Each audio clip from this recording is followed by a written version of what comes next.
প্রথম প্রথম শম্ভু এ খবর রাখিত না, ভাবিত বউ আশেপাশে আসিয়া পৌঁছানোর আগে আসিবে মলের আওয়াজের সংকেত। পিছন হইতে মোটর আসিবার আগে যেমন হর্নের শব্দ আসে, ঠিক তেমনি।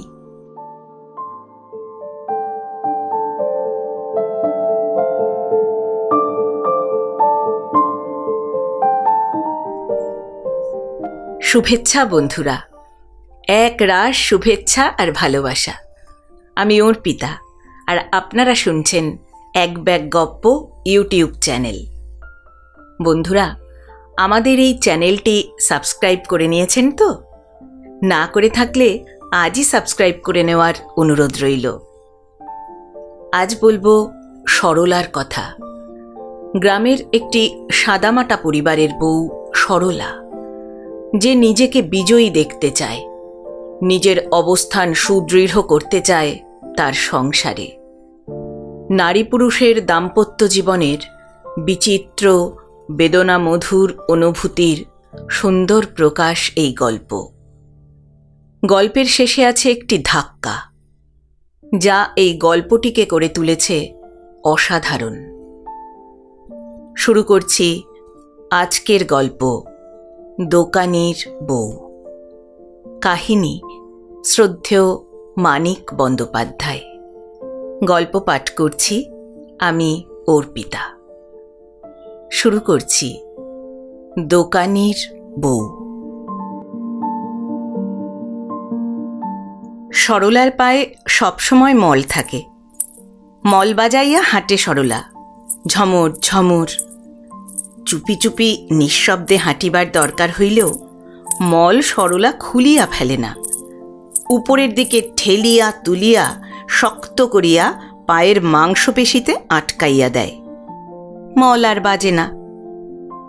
প্রথম প্রথম শম্ভু এ খবর রাখিত না, ভাবিত বউ আশেপাশে আসিয়া পৌঁছানোর আগে আসিবে মলের আওয়াজের সংকেত। পিছন হইতে মোটর আসিবার আগে যেমন হর্নের শব্দ আসে, ঠিক তেমনি। কবার বিপদে পড়িয়া বউয়ের মলের উপর শম্ভুর নির্ভর টুটিয়া গিয়াছে। ঘোষপাড়ার প্রধানতম পথটার ধারে একখানা বড় টিনের ঘরের সামনের খানিকটা অংশে বাঁশের মাচার উপর শম্ভুর দোকান। মাটির হাঁড়ি, গামলা, কেরোসিন, কাঠের তক্তার উপর চৌকো চৌকো খোপ, ছোট বড় বারকোষ, চটের বস্তা ইত্যাদি আধারে রক্ষিত জিনিসপত্রের মাঝখানে শম্ভুর বসিবার ও পয়সা রাখিবার ছোট চৌকি। হাত ও লোহার হাতা বাড়াইয়া এখানে বসিয়াই শম্ভু অধিকাংশ জিনিসের নাগাল পায়। পিছনে প্রায় এক মানুষ উঁচু 5 সারি কাঠের তাক। সাবু, বার্লি ও দানাদার চিনি রাখিবার জন্য একপাশে কাচ বসানো হলদে রঙের টিন, এলাচ, লবঙ্গ প্রভৃতি দামি দামি মশলার নানা আকারের পাত্র, লণ্ঠনের চিমনি, দেশলাইয়ের প্যাকেট, কাপড় কাচা গায়ে মাখা সাবান, জুতোর কালি, লজেনচুস এবং মুদিখানা ও মণিহারি দোকানের আরও অনেক বিক্রেয় পদার্থের সমাবেশে তাকগুলি ঠাসা। তাকের 3 হাত পিছনে শম্ভুর শয়নঘরের মাটি লেপা চাঁচের বেড়ার দেয়াল। তাক আর এই দেয়ালের সমান্তরাল রক্ষণাবেক্ষণে যে সরু আবছা অন্ধকার গলিটুকুর সৃষ্টি হইয়াছে, শম্ভুর সেটা অন্দরে যাতায়াতের পথ। সরলা বউ মানুষ, অন্দরেই তার থাকার কথা, কিন্তু সরলা মাঝে মাঝে করে কি, পায়ের মল উপরে ঠেলিয়া দিয়া চুপি চুপি তাকের জিনিসের ফাঁকে চোখ পাতিয়া দাঁড়াইয়া থাকে। স্বামীর দোকানদারি দেখে এবং খদ্দেরের সঙ্গে আলাপ আলোচনা শুনে। বাড়িতে শম্ভু খুব নিরীহ শান্ত প্রকৃতির চুপচাপ মানুষ, কিন্তু দোকানে বসিয়া খদ্দেরের সঙ্গে তাকে কথা বলিতে ও হাসি তামাশা করিতে দেখিয়া সরলা অবাক। মানুষ বুঝিয়া এমন সব হাসির কথা বলে শম্ভু যে তাকের আড়ালে সরলার হাসি চাপিতে প্রাণ বাহির হইয়া যায়। ক্রেতারা যদি পুরুষ হয় তবেই শম্ভুর ব্যবহারে এরকম মজা লাগে সরলার। কিন্তু দুঃখের বিষয়, শম্ভুর দোকানে শুধু পুরুষেরাই জিনিস কিনতে আসে না। বেচাকেনা শেষ হওয়া পর্যন্ত সরলা অপেক্ষা করে। তারপর পায়ের মলগুলি আলগা করিয়া দেয় এবং মাটিতে লাথি মারার মতো জোরে জোরে পা ফেলিয়া ঝমর ঝমর মল বাজাইয়া অন্দরে যায়। শম্ভুও ভিতরে আসে। একটু পরেই দেখিতে পায় উনান নিবিয়া আছে, ভাত ডালের হাঁড়ি গড়াগড়ি দিতেছে উঠানে, আর স্বয়ং সরলা গড়াইতেছে রোয়াকে। অন্য দুর্লক্ষণগুলি শম্ভু তেমন গুরুতর মনে করে না। ঘরে 3 পুরুষের পালঙ্কে প্রশস্ত সুখসজ্জা থাকিতে রোয়াকে ছেঁড়া মাদুরে কালা কানা বোবা ও বিকৃতমুখী সরলাকে পড়িয়া থাকিতে দেখিয়া সে কাবু হইয়া যায়। তারপর অনেকক্ষণ তাকে ওজন করিয়া কথা বলিতে ও সোহাগ জানাইতে হয়। একটা মানুষের একটু হাসা ও একটা মানুষকে একটু হাসানোর মধ্যে যে দোষের কিছুই নাই, আর একটা মানুষ যে কেন তা বুঝিতে পারে না বলিয়া অনেক আফসোস করিতে হয়, আর অজস্র পরিমাণে খরচ করিতে হয় দোকানে বিক্রির জন্য রাখা লজেনচুস। সরলা একেবারে লজেনচুস খাওয়ার রাক্ষসী। তাও যদি কম দামি লজেনচুস খাইত। 1 পয়সায় যে লজেনচুস শম্ভু 2টির বেশি বিক্রি করে না, কেউ 4 পয়সার কিনিলেও একটিও ফাউ দেয় না, সেইগুলি সরলার গোগ্রাসে গেলা চাই। তারপর সরলার কানাত্ম কালাত্ম ও বোবাত্ম ঘোচে এবং রাগের আগুন নিবিয়া যায়। তবে একটা উদাস উদাস অবহেলার ভাব, কথায় কথায় অভিমান করিয়া কাঁদো কাঁদো হওয়া, এ সমস্তের ওষুধ হিসেবে দরকার হয় একখানা শাড়ি। দামি নয়, সাধারণ একখানা শাড়ি, ডুরে হইলেই ভালো। 1 বছর মোটে দোকান করিয়াছে শম্ভু। এর মধ্যে এমনিভাবে এবং এই ধরনের অন্যভাবে সরলা 7খানা শাড়ি আদায় করিয়াছে। তবু বছরের শেষাশেষি চৈত্র মাসের কয়েক তারিখে অকারণে শম্ভু তাকে আর একখানি ডুরে শাড়ি কিনিয়া দিল। বলিল অবশ্য যে ভালোবাসিয়া দিয়াছে। একটু বাড়াবাড়ি রকমের ব্যগ্রতার সঙ্গে বাড়াবাড়ি রকম স্পষ্ট করিয়াই বলিল, কিন্তু বিনা দোষে 7 বার জরিমানা আদায়কারিনী বউকে এরকম কেউ কি দেয়? যাই হোক, শাড়ি পাইয়া সরলা এত খুশি হইল যে আর 1 দণ্ড স্বামীর বাড়িতে থাকিতে পারিল না। বেড়ার ওপাশে শ্বশুর বাড়ি গিয়া হাজির হইল। শম্ভুর বাড়িটা আসলে আস্ত একটা বাড়ি নয়, একটা বাড়ির 1 টুকরো অংশ মাত্র, 3 ভাগের 1 ভাগ। দোকানঘর ও শয়নঘরে ভাগ করা বড় ঘরখানা। উত্তরের ভিটায় আর একখানা খুব ছোট ঘর, তার পাশে রান্নার একটি চালা, আর শয়নঘরের কোণ হইতে রান্নার চালাটার কোণ পর্যন্ত মোটা শক্ত ডবল চাঁচের বেড়া দিয়া ভাগ করা 3 কোণা 1 টুকরো উঠান। শম্ভুরা 3 ভাই কিনা, তাই বছরখানেক আগে এই রকমভাবে পৈতৃক বাড়িটা ভাগ করা হইয়াছে। বেড়ার এপাশে শম্ভুর 1 ভাগ এবং ওপাশে অন্য 2 ভাইয়ের বাকি 2 ভাগ। এপাশে শম্ভু আর সরলা থাকে, ওপাশে একত্র থাকে শম্ভুর দাদা দীননাথ ও ছোট ভাই বৈদ্যনাথ, তাদের বউ আর ছেলে মেয়ে, শম্ভুর বিধবা মা আর মাসি এবং শম্ভুর 2টি বোন। এভাবে শুধু বউটিকে লইয়া বাড়ির উঠানে বেড়া দিয়া ভিন্ন হওয়ার জন্য শম্ভুকে ভয়ানক স্বার্থপর মনে হইলেও আসল কারণটা কিন্তু তা নয়। 1 বছর আগে শম্ভু ছিল বেকার। সরলার দোকানদার বাবা বিষ্ণুচরণ তখন অবিকল এই রকমভাবে ভিন্ন হওয়ার শর্তে জামাইকে দোকান করার টাকা দিয়াছিল। সুতরাং বলিতে হয়, স্বামীকে ভেড়া বানাইয়া নয়, বর্তমান সুখ ও স্বাধীনতাটুকু সরলা তার বাপের টাকাতেই কিনিয়াছে। কি সুখ সরলার, কি স্বাধীনতা! বেড়ার ওপাশে যাদের কাছে সে ছিল একটা বেকার লোকের বউ, বেড়ার এপাশে এখন তাদের শোনাইয়া ঝমর ঝমর মল বাজাইয়া হাঁটিতে তার কি গর্ব, কি গৌরব! দোকানটা ভালোই চলিতেছে শম্ভুর। ওদের টানাটানির সংসারের তুলনায় তার কি সচ্ছলতা! একটু মুখ ভার করিলে তার ডুরে শাড়ি আসে, না করিলেও আসে। সরলার পরনে নতুন ডুরে শাড়িখানা দেখিয়া বেড়ার ওপাশের অনেকে অনেক রকম মন্তব্য করিল। তার মধ্যে সবচেয়ে করা হইল ছেঁড়া ময়লা কাপড় পরা বড় যা কালীর মন্তব্য। শীর্ণ মুখে ঈর্ষা বিকীর্ণ করিয়া বলিল, নাচ নেউলি সেজে গুরুজনদের সামনে আসতে তোর লজ্জা করে না মেজবউ? যা না, নাচ দেখিয়ে ভোলাগে যা স্বামীকে, যা। ছোট যা খেন্তির মাথায় একটু ছিট আছে, কিন্তু ঈর্ষা নাই। সে খিলখিল করিয়া হাসিয়া বলিল, ঝমঝম যা মল বাজে সারাদিন, মেজদি নিশ্চয় দিন রাত্রির নাচে দিদি। পান খাবে মেজদি?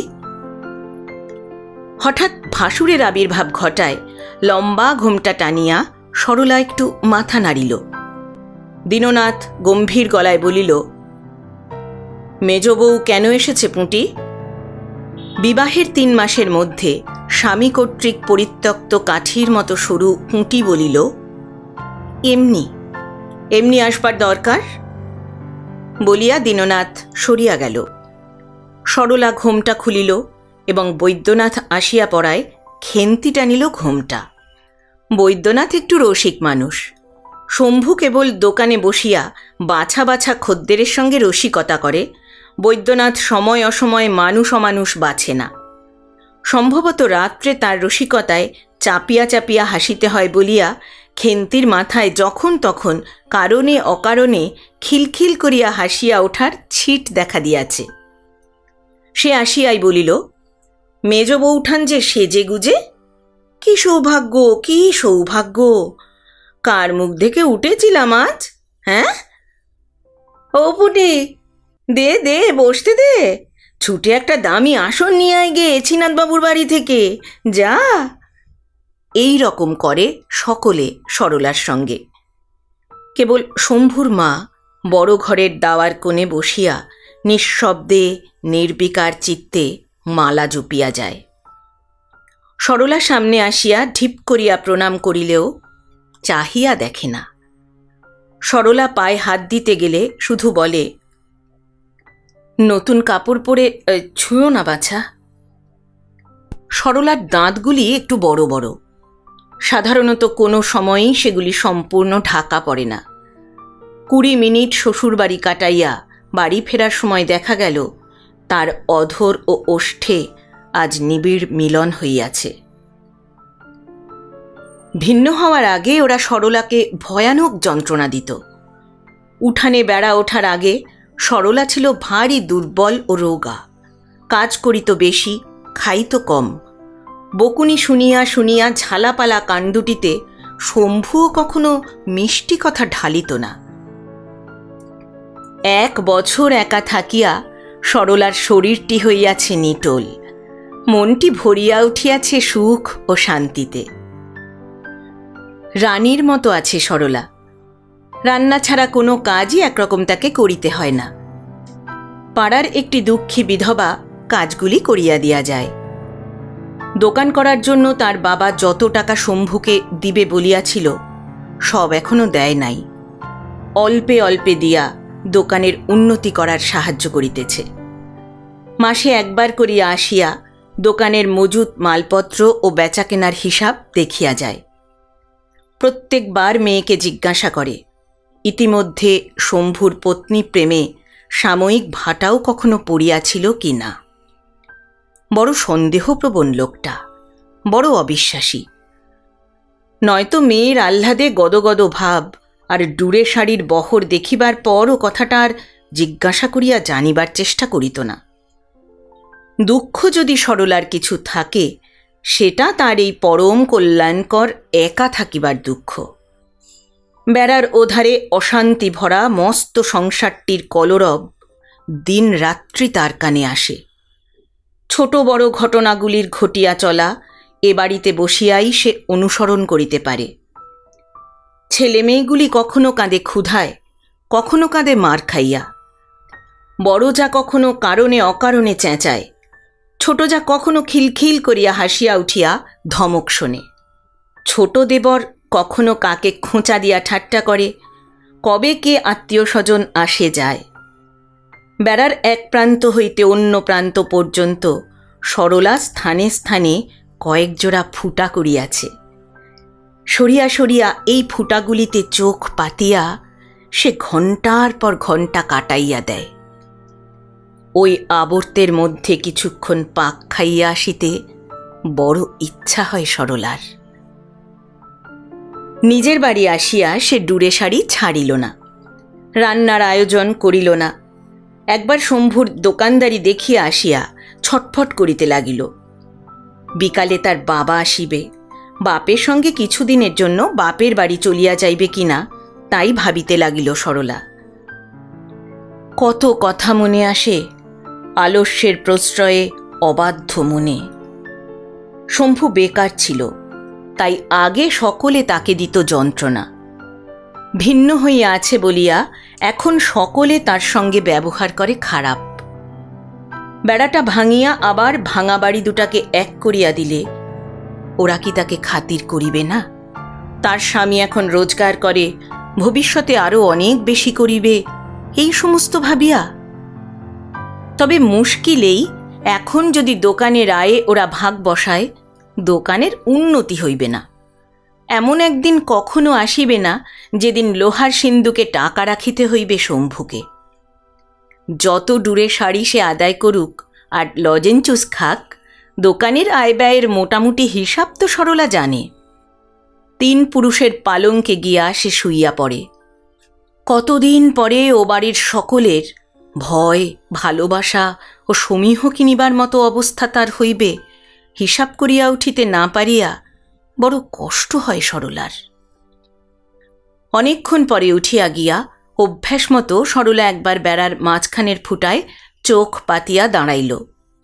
দেখিল ও বাড়িতে বড় ঘরের দাওয়ায় বসিয়া শম্ভু সকলের সঙ্গে কথা বলিতেছে। মাঝে মাঝে শম্ভুকে সে বেড়ার ওদিকে দেখিতে পায়।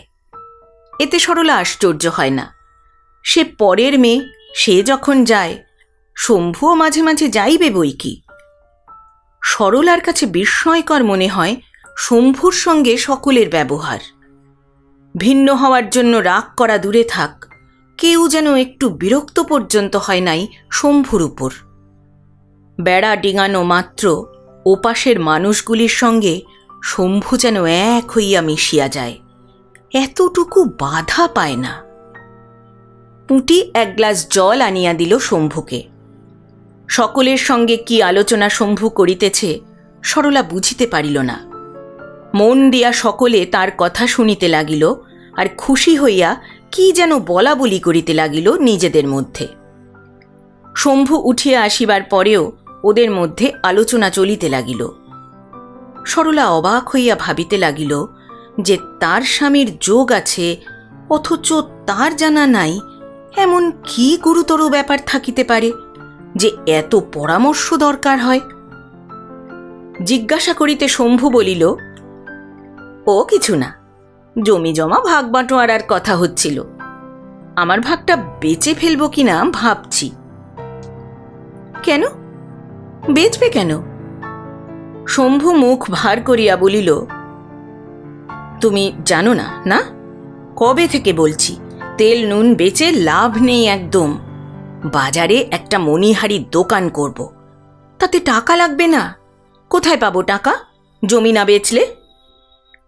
সরলা বলিল, জমি থেকেও আয় তো হচ্ছে, দোকানে বেশি হবে। সরলা চিন্তিত হইয়া বলিল, কবে খুলবে বাজারে দোকান? পয়লা বসে খুলব ভাবছি, এখন আমার অদেষ্ট। প্রকাণ্ড একটা হাই তুলিয়া মুখের সামনে তুড়ি দিল শম্ভু। মাথা নাড়িল, বাঁকা হইয়া বসিল, বলিল, তোমার বাবা বলেছিল সব শুদ্ধ 600 টাকা দেবে দোকান করতে। দোকান খোলার জন্য 100 টাকা দিয়ে বাকি টাকা আটকে দিলে। 1 বছরে আর মোটে 200 দিয়েছে। তারপর এমনি করলে দোকান চালাতে পারে মানুষ? দোকান করতেও তো একসঙ্গে টাকা চাই। মনে মনে একটা জটিল হিসাব করিয়া সরলা বলিল, বাবা তো আসবে আজ, বাবাকে বলবো? শম্ভু বিষণ্ণ মুখে বলিল, বলে কি হবে, ও 20-30 টাকার বেশি একসঙ্গে দেবে না। আমি বললে নির্যশ দেবে বলিয়া সরলা একগাল হাসিল। তারপর বউকে লজেঞ্চুস দিল শম্ভু। কালো গালে অদৃশ্য রং আনিল, আর ফিস ফিস করিয়া নিজের গোপন মতলবের কথা বলিতে লাগিল। মার হাতে কিছু টাকা আছে শম্ভুর। সব ছেলের চেয়ে শম্ভুকেই তার মা বেশি ভালোবাসে, তা তো জানে সরলা। ওই টাকাটা বাগানোর ফিকিরে আছে শম্ভু। এবার আর দোকানদারি নয়, রীতিমতো ব্যবসাদারি। বাবাকে বাকি টাকাটা একসঙ্গে দিবার কথা বলিতে সরলা যেন না ভোলে। দুক্কা দুক্কা, না, এ বেলা সরলার রাঁধিবার দরকার নাই, ফলার টলার করিলেই চলিবে। আহা, গরমে সরলার রাঁধিতে বড় কষ্ট হইবে যে।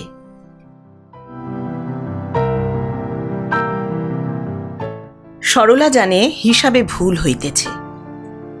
বাটখারা লাভের দিকে না ঝুঁকিবার সম্ভাবনা আছে, তবু স্বামীর সঙ্গে আর বেশি দোকানদারি করা ভালো নয়।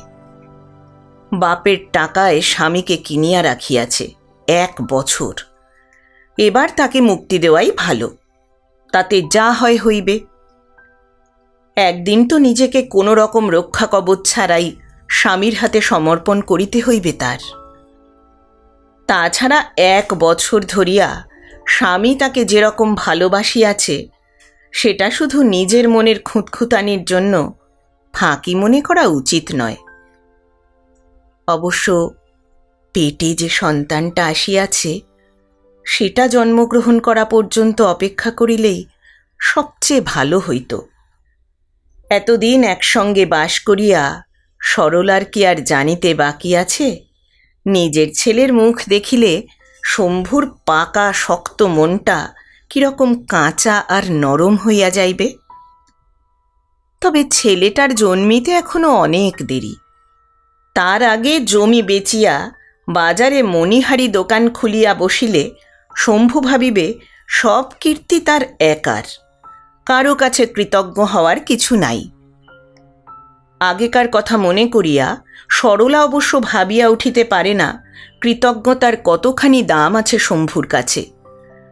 বাজারে মণিহারি দোকান খুলিয়া 2-1 বছরের মধ্যে এমন অবস্থা যদি হয় শম্ভুর যে মাঝখানের বেড়াটা ভাঙিয়া সরলা নির্ভয়ে এবং সুখে শান্তিতে একরকম বাড়ির কর্ত্রীর মতোই সকলের সঙ্গে বাস করিতে পারে, হয়তো অকৃতজ্ঞ পাষাণের মতো শম্ভু নিজেই তাকে দাবাইয়া রাখিবে।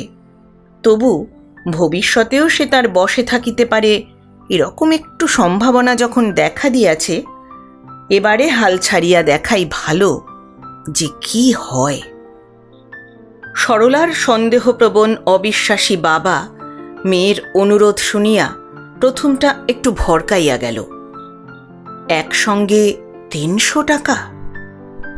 জামাইকে আর একটি পয়সা না দিবার কথাই সে ভাবিতেছিল। দোকান যেমন চলিতেছে শম্ভুর, তাতে 2জন মানুষের খাইয়া পড়িয়া থাকা চলে। বড় লোকের মতো না হোক, গরিবের মতো চলে। জামাইকে বড়লোক করিয়া দিবার ভার তো সে গ্রহণ করে নাই। মোট 600 টাকা অবশ্য সে দিবে বলিয়াছিল। তবে সংসারে কত সময় মানুষ অমন কত কথা বলে, সব কি আর চোখ কান বুঝিয়া অক্ষরে অক্ষরে পালন করা উচিত, না তাই মানুষ পারে? অবস্থা বুঝিয়া করিতে হয় ব্যবস্থা। তাছাড়া বাজারে মণিহারি দোকান খোলার মতো দুর্বুদ্ধি যদি শম্ভু করিয়া থাকে। কাঁদিয়া কাটিয়া সরলা অনর্থ করিতে থাকে। কত কষ্টে বাপের কাছ হইতে টাকাটা সে আদায় করিয়া দিতেছে, শম্ভুকে তা বোঝানোর জন্য যতটা দরকার ছিল তার চেয়ে বেশি কাঁদাকাটা করে। দেবে বলেছিলে, এখন দেবে না বলছো বাবা? বলিতে বলিতে দুঃখে অভিমানে বুকটাই যেন ফাটিয়া যাইবে সরলার। একসঙ্গে 300 টাকা দেওয়া সরলার বাবার পক্ষে সহজ নয়। তবু একবেলা মেয়ের আক্রমণ প্রতিরোধ করিয়া সে হার মানিল। ছেলে তার আছে 3টা, কিন্তু আর মেয়ে নাই। সরলা তার একমাত্র মা মরা ছোট মেয়ে। কোথায় দোকান করিবে, কি রকম দোকান খুলিবে, কত টাকার জিনিস রাখিবে দোকানে, আর কত টাকা পুঁজি রাখিবে হাতে, শম্ভুকে এসব অনেক কথা জিজ্ঞাসা করিয়া সরলার বাবা গভীর চিন্তিত মুখে বিদায় হইয়া গেল। সরলা বলিল, দেখলে?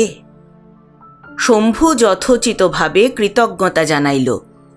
স্বামীদের যেভাবে কৃতজ্ঞতা জানানো উচিত ঠিক সেভাবে নয়, নম্রভাবে, সবিনয়ে, শ্রদ্ধার সঙ্গে। এই সময় বেড়ার ওপাশে হঠাৎ শোনা গেল ছোট বউ খেন্তির খিলখিল হাসি। বেড়ার ফুটায় সে চোখ পাতিয়া ছিল নাকি এতক্ষণ? তাদের আলাপ শুনিতেছিল। রান্নার চালাটার পিছন দিয়া ঘুরিয়া সরলা চোখের নিমেষে ও বাড়িতে গিয়া হাজির হইল। বৈদ্যনাথ, খেন্তি আর বাড়ির কুকুরটা ছাড়া উঠান নির্জন। উঠানের বেড়া আর ধানের মড়াইটার মাঝখানে দাঁড়াইয়া রসিক বৈদ্যনাথ স্ত্রীর সঙ্গে রসিকতা করিতেছিল। সবাই কোথা গেছেলা ছোট বউ? কাছে আসিয়া খেন্তি ফিসফিস করিয়া বলে, ঘরে। সেটা সম্ভব। চৈত্রের দুপুরে ঘরের বাহিরে কড়া রোদ, গরম বাতাস, কিন্তু এদের দুজনের কি ঘর নাই? এখানে এরা কি করিতেছে এ সময়? হাসাহাসি। নিজের বাড়িতে ফিরিয়া বারান্দা ছাড়িয়া এবার সরলা ও শম্ভু ঘরে গেল। 3 পুরুষের পুরনো পালঙ্কে শুইয়া সরলা চোখ বুজিল। ভিন্ন হওয়ার সময় ভাইদের কবল হইতে শম্ভু এই পালঙ্ক কি কৌশলে বাগাইয়াছিল আজও সরলা তাহা বুঝিতে পারে না। শম্ভু বসিয়া বসিয়া তামাক টানিতে লাগিল। নিজেই তামাক সাজে কিনা শম্ভু? এত বেশি তামাক দেয় যে তামাক শেষ হইতে হইতে দুপুরে এবং রাত্রে দুবেলাই সরলার ধৈর্যচ্যুতি ঘটে। আজ দেখা গেল সে ঘুমাইয়া পড়িয়াছে। হয় বাপের সঙ্গে সমস্ত সকালবেলাটা লড়াই করিয়া, না হয় বৈদ্যনাথ ও খেন্তিকে ধানের মড়াইয়ের আড়ালে রোদে দাঁড়াইয়া হাসাহাসি করিতে দেখিয়া সরলা বোধহয় শ্রান্ত হইয়া পড়িয়াছিল। দিন 7 পরে শম্ভু সকালবেলা সরলার বাবার কাছ হইতে টাকা আনিবার জন্য রওনা হইয়া গেল। গেল ও বাড়ি হইয়া। দোকানে নূতন মাল আনা সে কিছুদিন আগেই বন্ধ করিয়াছিল। অনেক জিনিস ফুরাইয়া গিয়াছে, অনেক খদ্দের ফিরিয়া যায়। মণিহারি দোকানে যেসব জিনিস রাখা চলিবে না, চাল ডাল মশলাপাতি, সেসব শেষ হইয়া যাওয়াই ভালো। তাই আজকাল একটা দিনের জন্য দোকানটা সে বন্ধ রাখিতে চায় না। বৈদ্যনাথ আসিয়া দোকানে বসিবে। বেকার রসিক বৈদ্যনাথ, শম্ভুর যে ছোট ভাই এবং যে দুপুর রোদে উঠানে ধানের মড়াইয়ের আড়ালে দাঁড়াইয়া বউয়ের সঙ্গে হাসাহাসি করে। শম্ভু একদিন বেকার ছিল, বউও ছিল শম্ভুর। ছ্যাকড়া গাড়ির ঘোড়ার মতো হাড্ডিসার হোক, বউ তো। খেন্তি বা এমন কি রূপসী পরীর মতো? ওর মাথায় বরং ছিট আছে। 1 বছর আগেকার সরলার মতো কম খাইয়া বেশি খাটিতে খাটিতেও কারণের চেয়ে অকারণেও বেশি খিলখিল করিয়া হাসে।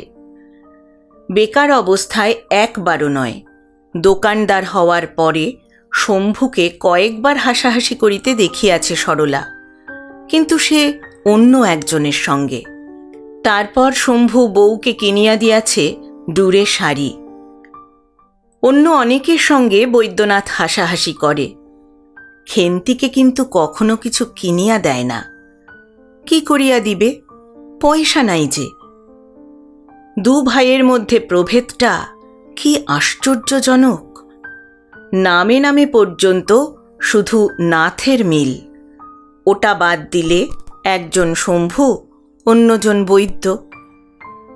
মল না বাজাইয়া দোকানে তাকের আড়ালে দাঁড়াইয়া সরলা বৈদ্যনাথের অনভ্যস্ত দোকানদারি দেখে। মালপত্রের অভাবে কেমন ফাঁকা ফাঁকা, লক্ষ্মী ছাড়া মনে হয় দোকানটা। কদিন হইতে মনটা ভালো ছিল না সরলার। উঁচু দাঁত দুটি অনেক সময় ঢাকা পড়িয়া যাইতেছিল। পাকা দোকানির মেয়ে সে, কাঁচা দোকানির বউ। তার কেবল মনে হইতেছিল ভুল হইয়াছে, ভুল হইয়াছে, শুধু লোকসান নয়, একেবারে সে দেউলিয়া হইয়া যাইবে এবার। কিছুদিন হইতে কিরকম যেন হইয়া উঠিয়াছে পারিপার্শ্বিক অবস্থাটা, সে বুঝিয়া উঠিতে পারিতেছে না। তবু চোখ কান বুঝিয়া এইসব না বোঝা অবস্থা ও ঘটনাগুলিকে পরিণতির দিকে চলিতে সাহায্য করিতেছে।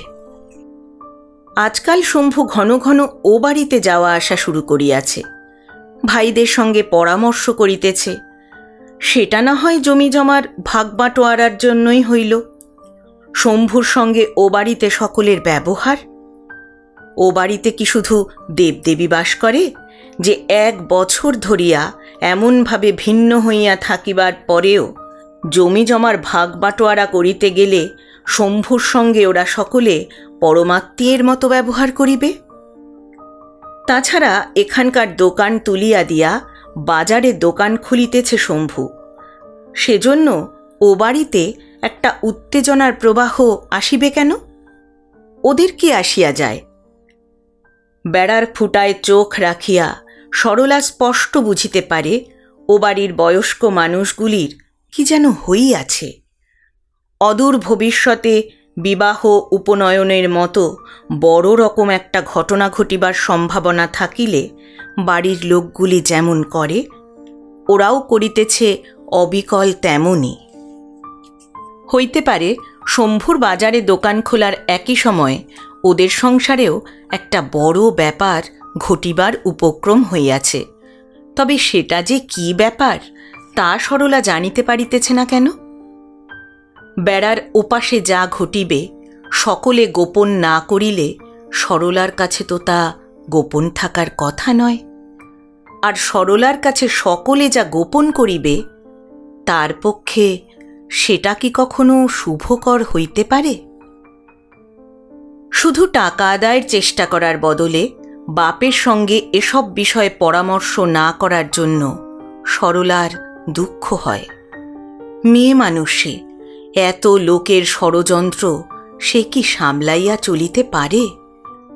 চক্রান্তটা বুঝিতে পারিলেও বরং আত্মরক্ষার চেষ্টা করিয়া দেখিত, একটা বুদ্ধি খাটানো চলিত। সে যে অন্ধকারে হাতড়াইয়া মরিতেছে, স্রোতে গা ভাসাইয়া দিয়াছে, সে যে ঠিক করিয়াছে এবার হাল ছাড়িয়া দেওয়াই ভালো। মেয়ে মানুষে, বউ মানুষে তার কি উচিত এমন অবস্থার সৃষ্টি করিয়া রাখা যাহাতে তার বিরুদ্ধে সকলের চুপি চুপি চক্রান্ত করিতে হয়? দোকানে খদ্দের নাই দেখিয়া এক সময় সে বৈদ্যনাথকে ভিতরে ডাকিল। আচ্ছা ঠাকুরপো, ও তোমাদের বাড়ি গিয়ে কি সব বলতো বলো তো? রসিক বৈদ্যনাথ বলিল, তা জানো না মেজ বৌঠান, তোমার নিন্দে করত।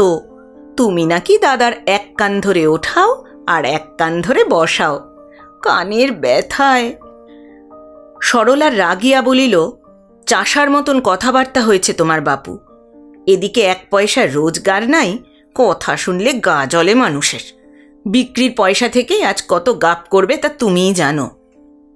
কদিন আগে ধানের মরাইয়ের আড়ালে বউয়ের সঙ্গে হাসাহাসি করার পুরস্কার পাইয়া বৈদ্যনাথ দোকানে গিয়া বসিল। সরলা গালে হাত দিয়া রোয়াকে বসিয়া ভাবিতে লাগিল ভবিষ্যতের কথা।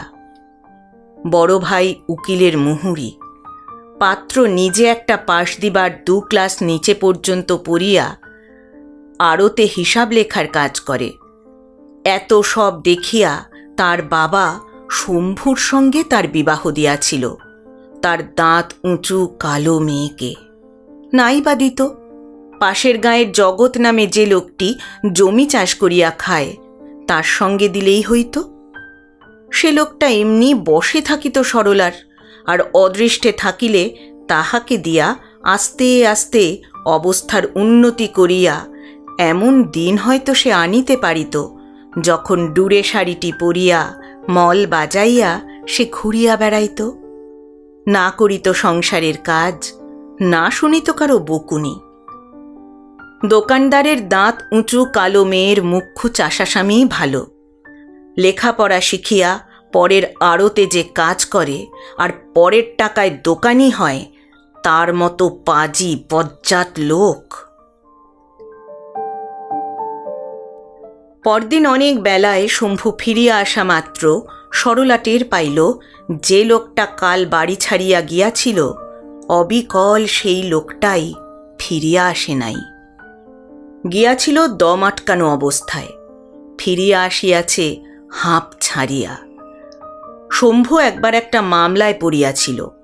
রায় প্রকাশের দিন সে যেমন অবস্থায় কোর্টে গিয়াছিল, আর সপক্ষে রায় শুনিয়া যেমন অবস্থায় ফিরিয়া আসিয়াছিল, এবার শ্বশুর বাড়ি যাওয়া আসা তার সঙ্গে মেলে। টাকা পেলে? সরলা জিজ্ঞাসা করিল। শম্ভু একগাল হাসিয়া বলিল, হ্যাঁ পেয়েছি। সব? সব। পাখাটা কই, বাতাস করো না একটু। সরলা হাত বাড়াইয়া দেখাইয়া দিল, ওই যে পাখা বেড়ার গায়ে। হ্যাঁ গো, দাদা কিছু বলল না এই টাকার ব্যাপার নিয়ে? বিয়ের সময় তোমাকে 400 টাকা পণ দেওয়া নিয়ে বাবার সঙ্গে যে কাণ্ডটা বেঁধেছিল দাদার। শম্ভুর মুখের হাসি মিলাইয়া গিয়াছিল। কড়া দৃষ্টিতে চাহিয়া সে বলিল, ঘেমে টেমে এলাম এই রোদে, পাখাটা পর্যন্ত এনে দিতে পারো না তুমি হাতে? অন্য কেউ হলে বাতাস করত নিজে থেকে, বলতেও হতো না। সরলা হাসিয়া বলে, ছোট বউ করে, ঠাকুর বউকে খুব হাসায় কিনা সেই জন্যে। পাখাটা আনিয়া সরলা স্বামীকে বাতাস করিতে লাগিল বটে, বাতাসে শম্ভু কিন্তু ঠান্ডা হইল না। ভিতরে ভিতরে সে যে গরম হইয়াই আছে সেটা বুঝা যাইতে লাগিল তার মুখের ভাবে ও তাকানোর রকমে। সরলা আনমনে বলিতে লাগিল, আহা, আমার মাথার যত চুল তত বছর পরমায়ু হোক ছোট বউয়ের। কেন? কাল রাত্রিরে দুঃস্বপ্ন দেখলাম যে, হাসতে হাসতে ছোট বউটা যেন মরে গেছে বুক ফেটে। আগুন লাগুক আমার পোড়া স্বপন দেখায়। শম্ভু রাগিয়া বলিল, ইয়ার কি জুড়েছ নাকি আমার সঙ্গে? হ্যাঁ, ভালো হবে না বলছি। ঘেমে টেমে এলাম আমি। বকুনি শুনিয়া সরলা অভিমান করিয়া পাখা ফেলিয়া রোয়াকে গিয়া ছেঁড়া মাদুরে শুইয়া পড়িল। কিছুক্ষণ পরে বাহিরে আসিয়া তেল মাখিতে মাখিতে শম্ভু বলিল, রাগ হলো নাকি?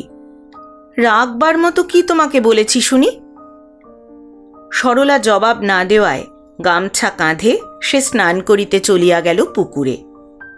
চলন্ত স্বামীকে দেখিতে দেখিতে চৈত্রের রোদে চোখ যেন ধাঁধা লাগিয়া গেল সরলার। ডুরে শাড়ি নয়, লজেঞ্চুস নয়, সোহাগ নয়, মিষ্টি কথা নয়, শুধু সে রাগ করিয়াছে কিনা জিজ্ঞাসা করিয়া স্নান করিতে চলিয়া যাওয়া।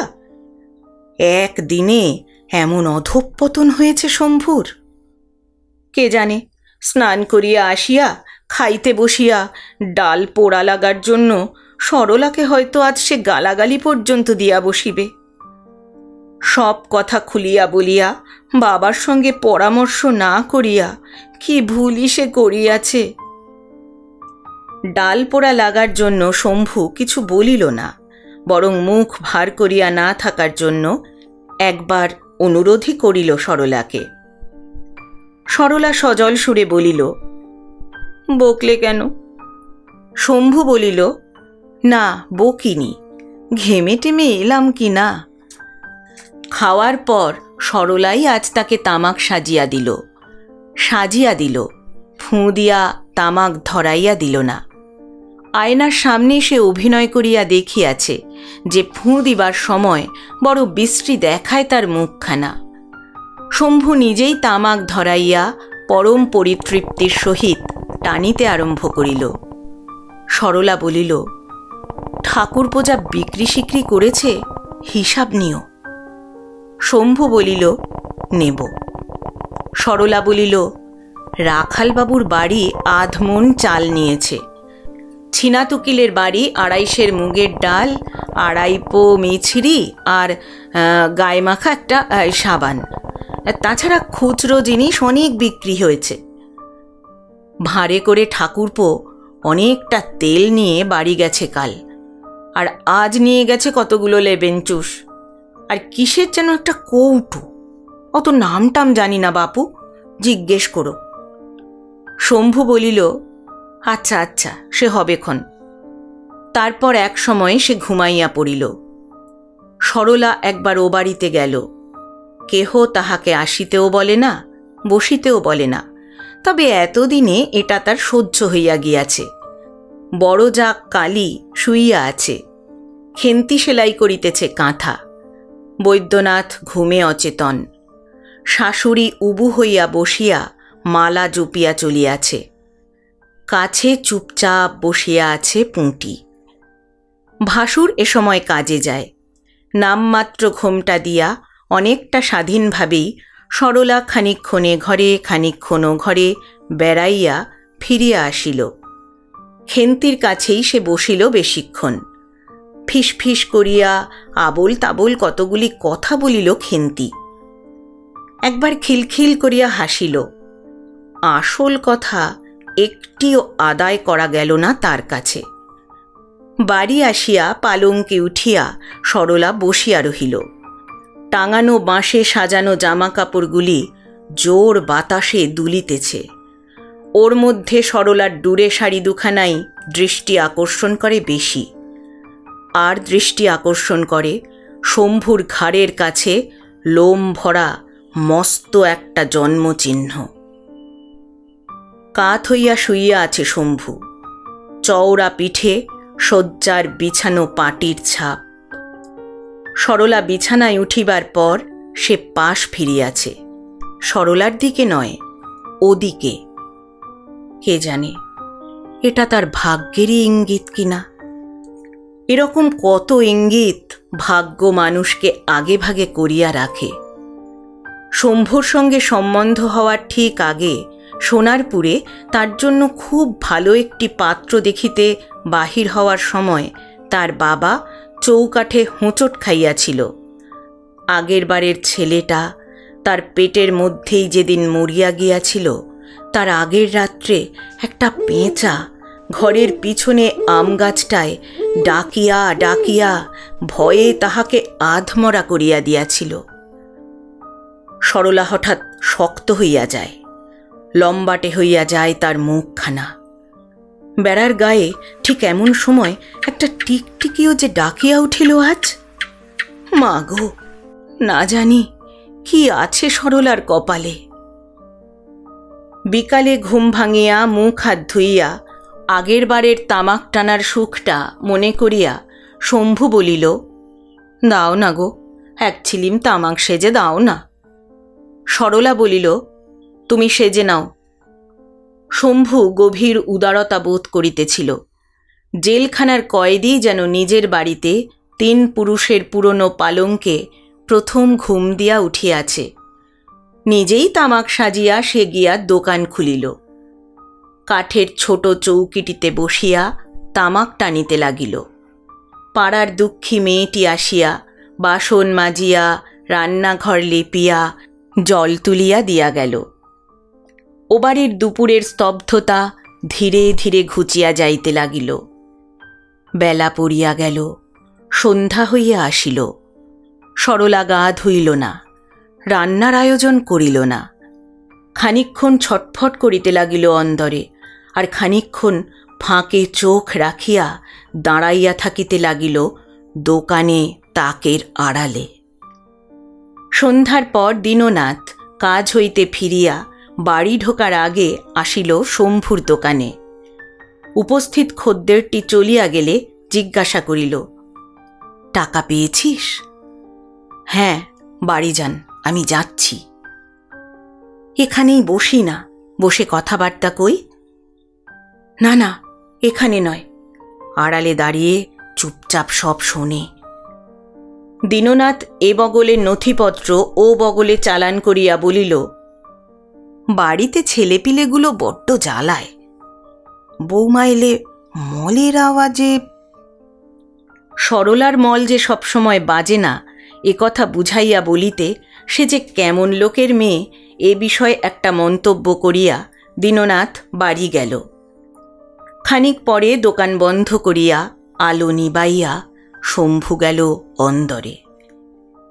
ত্রিকোণ উঠোনের এক কোণে 1 বছর আগে সরলার স্বহস্তে রোপিত তুলসী গাছটার তলায় শুধু একটা প্রদীপ জ্বলিতেছে নিবু নিবু অবস্থায়, আর কোথাও কোনো আলো নাই। বেড়া ডিঙাইয়া ও বাড়ির আলো খানিকটা শোবার ঘরের চালে আসিয়া পড়িয়াছে। ঘরে গিয়া একটা দেশলাইয়ের কাঠি জ্বালিয়া সরলা যে খাটে শুইয়া আছে শম্ভু তাহাও দেখিয়া লইল। একটা বিড়িও ধরাইয়া লইল। তারপর সরলাকে একবার ডাকিয়া সাড়া না পাইয়া নিশ্চিন্ত মনে চলিয়া গেল ও বাড়িতে। তখন উঠিয়া বসিল সরলা। এ বাড়িতে 1 বছর রানীর মতো যে মল বাজাইয়া সে হাঁটিয়া বেড়াইয়াছে, আজ প্রথম সে মলগুলি সে খুলিয়া ফেলিল। এমন হালকা মনে হইতে লাগিল পা দুটিকে সরলার। লঘুপদে সে নামিয়া গেল উঠানে। বেড়ার ফুটায় চোখ দিয়া বুঝিতে পারিল ও বাড়ির একমাত্র কালি পড়া লণ্ঠনটি জ্বলিতেছে বড় ঘরে, আর ও ঘরেই বসিয়াছে 3 ভাইয়ের আসর। দরজার কাছে বসিয়া আছে কালী, আর ভিতরে তার শাশুড়ির শরীরটা রহিয়াছে আড়ালে। শুধু দেখা যাইতেছে মালা জপরত হাত। রান্নার চালাটার পিছন দিয়া ঘুরিয়াই বেড়ার ওপাশে ও বাড়ির উঠানের একটা প্রান্ত পাওয়া যায়। সরলা সেদিকে গেল না, একেবারে নামিয়া গেল ও বাড়ির রান্নাঘর ও তার লাগাও খেন্তির ঘরের পিছনে ঝোপঝাড়ের মধ্যে। কি অন্ধকার চারিদিকে! ভয়ে সরলার বুক ঢিপঢিপ করিতেছিল। ছিটাল পার হওয়ার সময় পায়ে একটা মাছের কাঁটা ফুটিল। কিন্তু কি করিবে সরলা? ভয় করা আর মাছের কাঁটা ফোটাকে গ্রাহ্য করিলে তার চলিবে কেন? একা মেয়ে মানুষে, এতগুলি লোক তার বিরুদ্ধে ষড়যন্ত্র জুড়িয়াছে, রচনা করিতেছে ফাঁদ। কিসের ভয় এখন? কিসের কাঁটা ফোটা? আর যা হয় হোক, অন্ধকারে এভাবে বনে জঙ্গলে আর ছিটালে হাঁটার জন্য কিছু যেন তার নাগাল না পায়। পেটের ছেলেটা এবারও যেন তার মরিয়া না যায় জন্ম নেওয়ার আগেই। এলো চুলে সে ঘরের বাহির হয় নাই। একটি চুল ছিঁড়িয়া ফেলিয়া বাঁ হাতের কোড়ে আঙ্গুলের নখে কামড় দিয়া তবে উঠানে নামিয়াছে। এই যা ভরসা সরলার। বড় ঘরের পিছনে কয়েকটা কলা গাছ আছে। ঘরের 2টো জানালাও আছে এদিকে। উঁচু ভিটার ঘর, জানলাগুলিও বেড়ার অনেক উঁচুতে। এত কষ্টে এখানে আসিয়া জানলার নাগাল না পাইয়া সরলার কান্না আসিতে লাগিল। তবে জানালার পাশে পাতা চৌকিতেই বোধহয় 3 ভাই বসিয়াছে। ওদের কথাগুলি বেশ শোনা যায়, শুধু বোঝা যায় না পুঁটি, কালী, শাশুড়ি এদের মন্তব্য। কান্না এবং ঘরের ভিতরের দৃশ্যটা দেখিবার প্রবল ইচ্ছা দমন করিয়া সরলা কান পাতিয়া শুনিতে লাগিল। শম্ভুর গলা। কবার তো বললাম, এই সোজা হিসেবটা তোর মাথায় ঢোকে না বদ্যি? আমার দোকানে যা মণিহারি জিনিস আছে তার দাম 100-র বেশিই হবে। ধরলাম 100। মাল না কেনার জন্য হাতে জমেছে 102.5 টাকা। ধরলাম 100, আর শ্বশুর মশাই দিয়েছে 300। এই হলো 500 আমার ভাগ। তুই আর দাদা 500 করে দিলে হবে 1500। 1000 টাকায় দোকান হবে, হাতে থাকবে 500। হাসি চাপিতে খেন্তির মুখের কাপড় গোঁজার আওয়াজ। দীননাথের গলা। বৌমা, বেহায়াপনা করো না বৌমা। কি জানিস শম্ভু, বড় বউয়ের সব গয়না বেচে আর কুড়িয়ে বাড়িয়ে আমি না হয় 500 দিলাম, বদ্যি অত টাকা পাবে কোথায়? ছোট বৌমার গয়না বেচলে তো অত টাকা হবে না। বৈদ্যনাথের গলা, 100-3 হয়তো ঢের, তবে আমার বিয়ের আংটিটা বেচলে। শম্ভুর গলা, থাম বাপু, তুই সব সময় খালি ফাজলামি তোর। দীননাথের গলা, যেমন স্বভাব হয়েছে তোর তেমনি স্বভাব হয়েছে ছোট বৌমার। শম্ভুর গলা, যাক যাক, কাজের কথা হোক। বদ্যি তবে 250 দিক, লাভের আমরা যা ভাগ পাবো ও পাবে তার অর্ধেক। ভাগাভাগির কথা বলছি এই জন্য, আগে থেকে এসব কথা ঠিক না করে রাখলে পরে আবার হয়তো গোল বাঁধবে। যে যত দেবে তার তত ভাগ, ব্যাস সোজা কথা, সব গন্ডগোল মিটে গেল।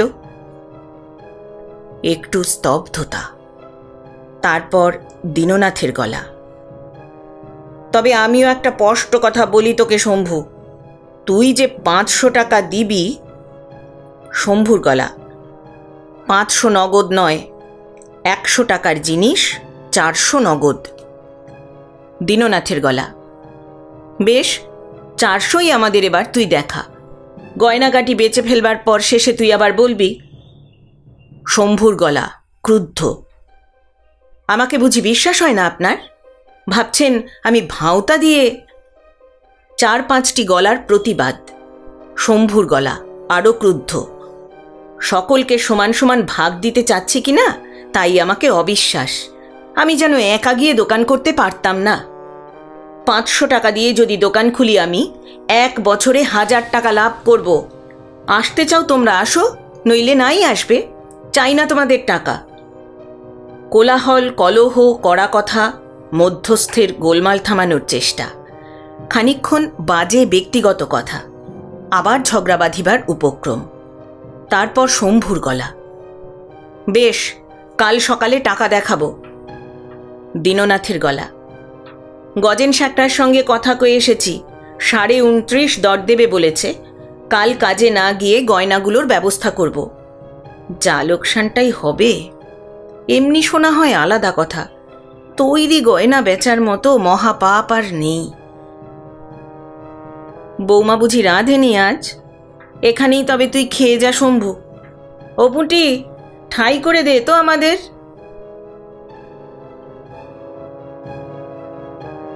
বাক্সে টাকাগুলি রাখিয়াছিল শম্ভু। কোথায় যে গেল টাকা? টাকার শোকে এবং ও বাড়ির সকলের কাছে লজ্জায় শম্ভু পাগলের মতো চুল ছিঁড়িতে লাগিল। সরলা সান্ত্বনা দিয়া বলিতে লাগিল, কি আর করবে বলো, অদেষ্টের ওপর তো হাত নেই মানুষের। আমি ঘুমোচ্ছি, ঘরের দরজা খোলা, আর তুমি ও বাড়িতে গিয়ে বসে রইলে রাত 10টা পর্যন্ত। আর ওই তো বাস্কো, শাবলের 1-4 হয়তো ভেঙে গেছে। আমারই বা কি ঘুম, একবার টের পেলাম না। 2 চোখে সন্দেহ ভরিয়া চাহিয়া শম্ভু বলিল, টের পেয়েছ কি না পেয়েছ? সরলা তাড়াতাড়ি বলিল, এমন করো না লক্ষ্মী, যেমন দোকান করছিলে তেমনি করো এখন। বাবাকে বলে আর কিছু টাকা। আর কি টাকা দেবে তোমার বাবা? সহজে কি দেবে? আমি কাঁদা কাটা করলে। ঝমর ঝমর মল বাজাইয়া গিয়া সরলা স্বামীকে 1 বাটি মুড়ি ও খানিকটা গুড় আনিয়া দিল। সস্নেহে বলিল, খাও, না খেলে কি টাকা ফিরে যাবে? বাবার টাকা যদি নাই দেয়, দেবে ঠিক, দেখো, যদির কথা বলছি আর কি। যদি না দেয়, আমি গয়না বেচে তোমায় টাকা দেব। হ্যাঁ গো।